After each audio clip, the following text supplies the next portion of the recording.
മോളെ, ഇവിടെ നടക്കുന്ന കഥകൾ വല്ലതും എൻ്റെ മോൾ അറിയുന്നുണ്ടോ? അറിയണം. അറിഞ്ഞിട്ട് പ്രതികരിക്കണമെന്ന് തോന്നുമ്പോൾ എൻ്റെ പൊന്നുമോൾ തിരിച്ചു വരണം. സിദ്ധു വന്നായിരുന്നു. മോടെ ഏട്ടനല്ലേ അവൻ. ഏട്ടന്റെ ഹൃദയം. അതെ അച്ഛാ, സുധേട്ടന്റെ സ്ഥാനത്ത് നിന്നല്ലേ സിദ്ധു അച്ഛനെ തേടി കണ്ടുപിടിച്ചത്.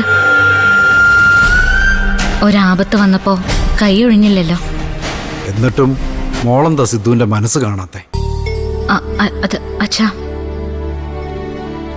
ഇല്ല, അച്ഛനൊന്നും പറയുന്നില്ല. മോള് ബുദ്ധിയുള്ള കുട്ടിയല്ലേ, ചിന്തിക്കേ. എന്റെ മോള് എണീക്കുന്നതോടെ എല്ലാം ശരിയാവുന്ന എന്റെ വിശ്വാസം. എല്ലാം ശരിയാവും അച്ഛാ. ഇപ്പോ അച്ഛനും കൂടി എന്നെ തള്ളി പറഞ്ഞിരുന്നെങ്കിൽ ഞാൻ എന്ത് ചെയ്തേനെ? അങ്ങനൊന്നും വരത്തില്ല മോളെ.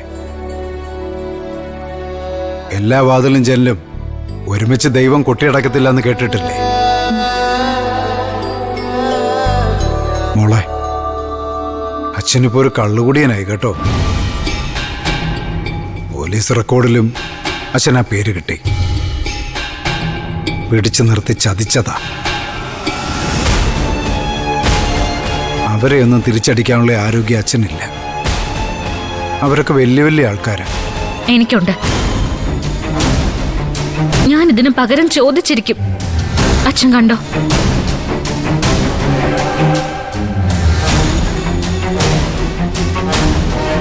അച്ഛാ,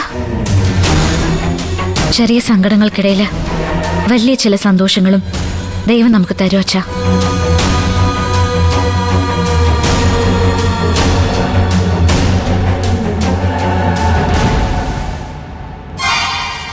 ദേ, ഇത് നോക്കച്ചാ.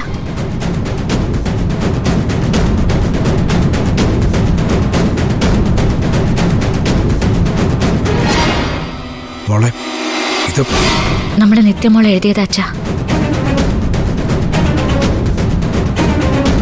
ശരത്ത് വന്ന് അച്ഛനെ കുറ്റപ്പെടുത്തി എന്തൊക്കെയോ പറഞ്ഞെന്നാ തോന്നുന്നത്. ആ ഒരു ദേഷ്യത്തിലായിരിക്കും. ബുക്കെടുക്കാൻ എന്നെ കൈ ചൂണ്ടി കാണിച്ചു.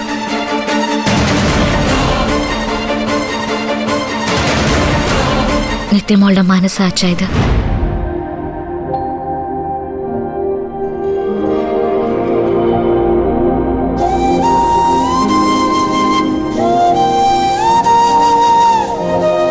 ഈ സങ്കടപ്പത്തിനിടയിലും ദൈവം മനോഹരനെ പൂർണ്ണമായി കൈവിട്ടിട്ടില്ലെന്ന് ആശ്വസിക്കാൻ ഇത്രയും മതി. അല്ല മോളി, വിവരം ഇവിടെ ആരോടെങ്കിലും പറഞ്ഞോ? ഇല്ല, ഞാൻ ആദ്യം അച്ഛനോട് പറയാന്ന് വിചാരിച്ചു. മോളെ, ഇവിടെ മറ്റാരും അറിയണ്ട. പാർവതി പോലും. ഈ ഡയറി എടുത്ത് മാറ്റില്ലേ കുഴപ്പമാ. ശരി അച്ഛാ. ഇനിയാ നമ്മൾ കൂടുതൽ സൂക്ഷിക്കേണ്ടത്. കാര്യങ്ങൾ മണത്ത് പിടിക്കാൻ പ്രത്യേക കഴിവുള്ളവനെ ശരത്തെന്ന് മോക്കറിയാലോ. അറിയാച്ചാ, ഞാൻ ശ്രദ്ധിച്ചോളാം.